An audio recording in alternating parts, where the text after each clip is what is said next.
If you have extremely pale skin, stop using bronzer and then blending it down your neck and your hands are white and your neck and your face are yellow. Look at all these stunning pale skin makeup looks. There is not one bronzed forehead. There is not one yellow toned cheek. And none of them look ghostly pale. They actually all look quite full of life and sun-kissed. I'm going to show you what to use instead of bronzer, but if you don't believe me, I'm going to show you what some bronzers look like on extremely pale skin. This is NARS Laguna 2. This is Milk Makeup in the shade Baked. Luna by Lisa Dream Cream. Essence bronzer in Cinnamon Spice. This is Benefit powder bronzer in the shade Hula, which is actually known as a cooler tone bronzer. This is NYX Buttermelt bronzer in the shade 4. Okay, now look at the undertones of these products and tell me where on my complexion they exist. If you said nowhere, you would be correct. I'm going to show you what to use instead. These are so warm and I don't have any warmth in my complexion. I'm a true cool toned, and if you have Irish or Scottish skin, you are probably a cool tone too. Not always necessary, but a true cool toned contour. This is e.l.f. in Feeling Shady.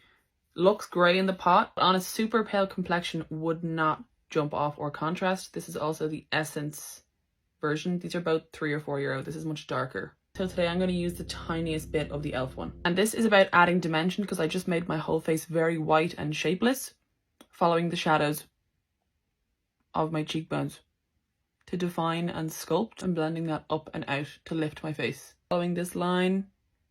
And also if you want, you can do a little bit across the forehead and into the shadows of your nose. And then if you want to just define your jaw. This is the most important part. This is where you get that sun-kissed, flushed, alive from within. And this one is Huda Beauty Strawberry Cream.